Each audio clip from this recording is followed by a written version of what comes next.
I mean, I hate to be a contrarian, um, but I don't think our primary culpability for the destruction of the natural world comes through what we consume.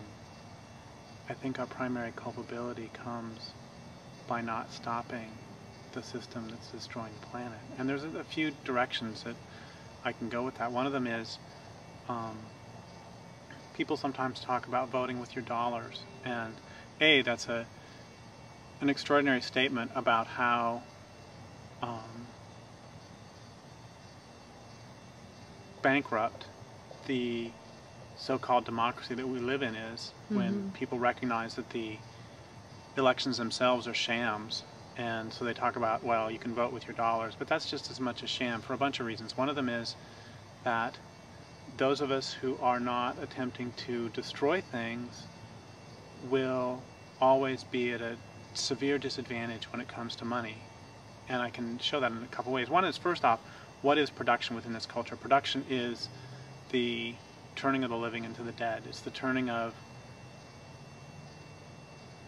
living forests into 2x4s. It's the turning of rivers into hydroelectricity, which is then used to convert living mountains into bauxite into beer cans. And that's what production is. And that process, back to those of us who would wish to spend with our dollars being at a disadvantage. What happens if I make lots of money, and how do I accumulate a lot of money in a way that's not environmentally destructive? Because if I actually go out and build something, within this culture, I'm harming the natural world. You know, if I write books, well, where does the paper come from? Even if it's purely recycled post-consumer, it still involves a lot of electricity, a lot of water, and all of those processes are within the industrial system. The whole system is incredibly destructive. So I'm not saying that we shouldn't write books or do films or do whatever we're doing. I'm just saying that, okay, so let's say that I go steal a bunch of money, because that would be a way that's not environmentally destructive. You know, I sneak into Walmart. It's great. You know, it's always great to take money from Walmart. I sneak into Walmart in the middle of the night. Oh, God, I can't break a window because then that might be considered violent by some people. But I go in, I somehow nab some money from Walmart. Or I make a lot of money playing poker online. Because I guess that's not environmentally destructive, except you got to have a computer. Anyway, so let's say I get $1 million, and I buy a bunch of land and I set it aside. Well, I just basically lost my whole pile, and I've got to go back to Walmart and take a bunch more money in order to get another $1 million to protect more land. But let's say instead somebody accumulates $1 million somehow, and they buy a bunch of land because they want to deforest it. And they now can cut down all the trees, and they've made $5 million. And now they can buy $5 million worth of land. And then they can do it again and again and again. The point is, if you're attempting to use money in a good direction, it ends up being a whole. I'm not saying we shouldn't. I'm just saying that we will always be at a disadvantage that way. That's one reason we can't vote with our dollars. Another reason is, I was doing the math a couple years ago. I actually fly a lot because I do a lot of talks. And so somebody could say, well, you know, you're responsible for United Airlines staying in business, which is a question in any case. United Airlines staying in business is a question. And so I actually did the math and figured out how much I spent. Remember, once again, I fly quite a bit, and compare that to their total revenues. And my total input was like, I don't remember what it was like 1/9 billionth.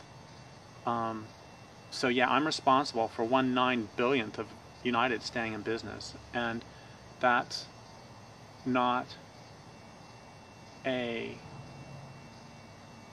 lot of leverage. When I think and when I talk about stopping the destructiveness, I want to try to find ways that have the most leverage possible. I want to leverage my power, because we who are opposing empire and we who are opposing the destruction of the natural world don't, at this point, have the luxury of just using naked force. The federal government has enough resources at its disposal that it can just have people going with guns everywhere and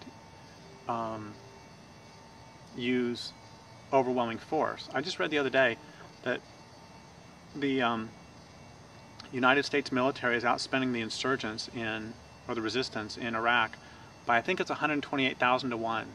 For every $128,000, for every dollar that the insurgents resistance spend, that's the United States government sends 128,000, which is very, very short lever from their perspective.